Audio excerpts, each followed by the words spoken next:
Charlie and the boys down at the local garbage depot spent weeks setting up this sting. They tricked their boss Nudge into believing they'd come across quite a bit of stolen money. They flashed big wads of cash, paraded lots of new goods around, and all just to see if he would stand by them when it really hit the fan. After all, that's what mates do, isn't it?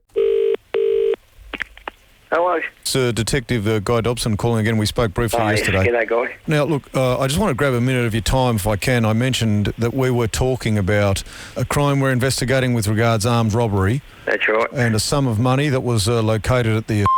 Yep. And what I want to do is actually get your position on this particular situation. Rightio. I have got nothing at all to do with it. My understanding is that there was money tipped out at the recycle plant. One of our blokes is under investigation for it. Right. I'm good friends with Charlie only because I'm like their supervisor. Right. What do you see as his relevance to this situation? Well, apparently he's the one getting looked at. So he's the one with the money? Well, I don't know if he's got any money. Have you seen any large amounts of money on Charlie? I have seen a quantity of money, but I don't know if it was like the money that's been investigated, that's all. We've obviously been investigating this fairly thoroughly. Okay. My understanding is that you have a fridge in your possession? No. Charlie knows somebody that works for... Yes. And then what I said to Charlie, well, pick the fridge I like. But you weren't paying for the fridge? Yes, I was. I had a gymnasium which I sold Charlie. And then I said to Charlie, well, because I sold him the gymnasium for $600. So I said to Charlie, all right, hold the $600. I found the fridge I like, which is $1,000, so I'll give you $400, and then you put the $600 towards that fridge. You understand, though, if that $600 has come from the robbery funds, yeah, you are technically linked to be receiving profit from stolen goods. Oh, no, didn't know that. That's the situation you find yourself in. I also have a report here of a ride-on mower that you were using. Yeah, I borrowed from Charlie to mow my block of land. Yeah, well, that was also stolen. Oh, no. You can see how you're a little bit more involved than you thought. I honestly did not know that. Right, but regardless, there's a pretty strong case here to suggest that you're involved with some, behaviour that is somewhat untoward. No, well, like I said, I have nothing to do with it. Bruce, I understand what you're saying, but if you can cooperate in my investigations of your friend Charlie, obviously these particular incidents will take on lesser importance. Do you understand what I'm saying? Yes, I do, yes. All right, so you could be involved or you could not. It just depends on how you assist me. Yep. All right, so I'll ask you again. Do you think Charlie is the type of person who would be involved? Well, after what you've just told me, I'd say yes. Right, so you would say that Charlie is of a criminal bent? Yeah. Do you believe that the money that Charlie has actually came from the depot, or that perhaps it might have come from somewhere else and that's a story he's spinning? Well, it could have come from the depot. There's very little doubt in your mind now that Charlie is a criminal. Well, yes, very. Is Charlie a liar? Is Charlie a liar? Well, I wouldn't like to think so, but I'd say he could probably stretch the truth out. Right. Is he a liar? Okay, I'd say, yeah, he'd have to be. Right. Now, look, the important thing is this conversation stays between us. Mate, I'm just a young guy that works my guts out. Sure. I don't want to be dragged through it. Okay, but I need you to cooperate with me in this investigation because I have told you, of course, yes, that you can be linked to this. Yeah. But if you cooperate, it makes it very easy for me not to link you, all right? Yes. But it's fundamental that if you speak to Charlie... Yes. You have not spoken to me. Yes. I am going to leave that here, all right? Thank you for your cooperation. You will hear from me again, but I think I've made pretty clear that it's possible that if you follow my instructions, I can remove you from this whole thing. We can forget about the fridge and the mower and the other things that you've been involved with. Yeah, well, mate, I haven't touched any, if there's dirty fats, dirty money or anything, I haven't touched anything. Okay. I can honestly, I swear on my child's life. Right. Okay. Well, look, as I said, if he contacts you, you haven't heard from me. Okay. Okay? Yep. Thanks, mate. No worries. Bye, guys. Bye-bye. So now Nudge knows that the heat is really on and the cops are involved. So who will he stand by? His mates or the law? Let's get Charlie on the line and record this little call. Hello? Nudge? Yeah. Charlie, how you going? All right, what's happening? Mate, it's burning like nothing else. Listen, have you heard from this bloody Dobson bloke? No one's rung me yet. No, serious. Come on, Charlie, no one's ring me yet. Listen, Nudge, I've got a bloke following me in a car. This has got to a stage where I can't take this anymore, Nudge. Well, Charlie, I haven't spoken to anyone yet. I've never been able to rely on anyone in my bloody life, mate. Come on, come to the plate. I cannot do this anymore. I've got to know something, Nudge. Charlie, I haven't spoken to anyone yet. You're the only person I've got. Paul's ratted me. Everyone's ratted me, mate. Charlie, I haven't heard from anyone. I've told you. Don't make me look like a idiot here, Nudge. You know some of the money you've got and everything. You come on, help me out here. I paid for the bloody fridge and everything. Just help me out. Listen to me, calm down. I have not spoken to anyone this morning. You wouldn't lie to me, would you? Because this is my last resort. I have not spoken to anybody yet. What am I going to do? I mean, you've seen the money, you've touched the money, you've smelt the money, you've spent some of the money. You've took it plus more. Hang on a minute, Charlie. What do you mean I've spent money?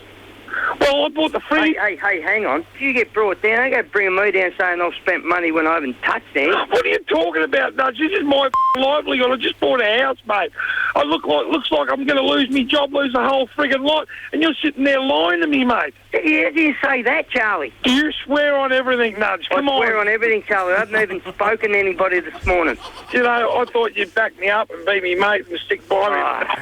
I'm at the end of me tether, you know. I'm at the end of me tether. Charlie, listen. If you've done so, if you got it and everything, give it back. But you've got some of it too. What do you mean I've got some of it? Oh, not just You're not me. go dragging me through your Charlie. I'm your leading hand, mate. I've been trying to help you. I didn't drag you into nothing, but come on, got some of the money too. Well, how could I have some of your money? You did. You asked me for money. Remember you asked me for some? You're a liar, Charlie. You're a dead set liar. Nudge. No, forget it, Charlie. Forget. If they ring me, I'm telling them. How dare you try and drag me through this, Charlie? Come on. You were the only bloke involved from the start. I'm ringing the coppers now, Charlie. I'll ring Guy and I'll tell him exactly what I know. And I'll tell you, I will not be involved in this at all. But, Nudge, you've got to understand, I need your help here. No, you don't need my help, Charlie, because you're accusing me. I swear on my kid's life, mate, I've never touched that money and I've never taken accepted money off you. So, don't worry. You've just dug a hole for yourself, pal. Could this be the end of the friendship? Will Nudge stand by his mates? Or the cops?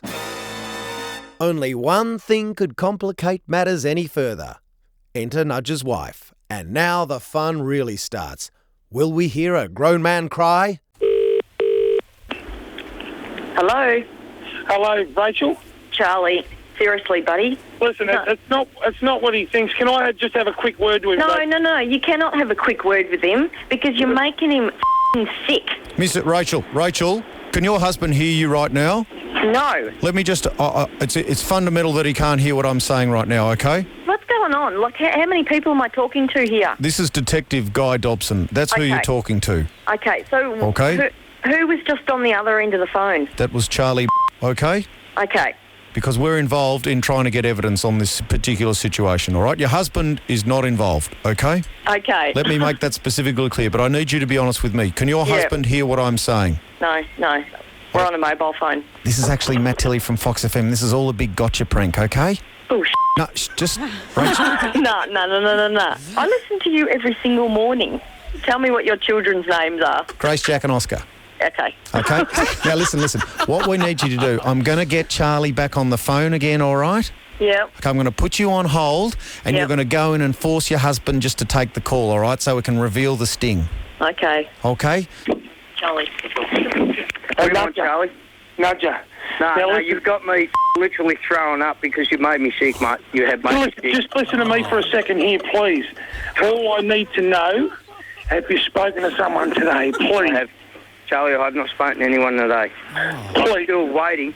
Charlie, You know- I've been up all night worrying and sick about it. You are the best mate a bloke could ever have. I'm telling you now. You are so loyal. I keep getting told, Charlie, but yet you're willing to throw me into it when I've got nothing to do with it. No, I'm not. You've got it all wrong. No, you I haven't got it wrong, much that way, Nudge. I just need to know, have you spoken to the coppers today? I have not spoken to anyone, Charlie, and Rachel's sitting here and she will tell you. Well, if I could, excuse me a minute, this is Detective Dobson here. All right, we've been monitoring this call. Okay. And I think you know as well as I do that you did speak to me earlier this morning, didn't you? Did I? Well, yes, we did. We did speak, didn't we? I have. Right, now hang on a minute. God. There's just just a minute, Charlie. There's something very important that we get to the bottom of here. Yes. All right? Now, what you need to know is that this is, in fact, Matt Tilley from the Fox, and this has been a gotcha call. Oh, This is one of the biggest stings ever staged. Sorry, Nudger. We loved you here. you pack of Jesus, Charlie, I tell you, I am dead set, Governor. Oh, did you see that, Matt Tilley? Yeah, it's Matt Tilley here. You dead set bastard. All the boys were in on it. We reckon you're the best round. You pack of Charlie, what's with the ride on? What's with the ride on? Oh, They it's tell all- me the ride on stolen and everything, and I'm like, you kidding me? No, it's all, everything's legit, mate. There is no stolen money. Mate, there's no stolen nothing, Nudger. It was all for the gotcha call, mate. It went too long, mate. 36-year-old bloke about to have a heart attack. Mate, every day was the hardest days of my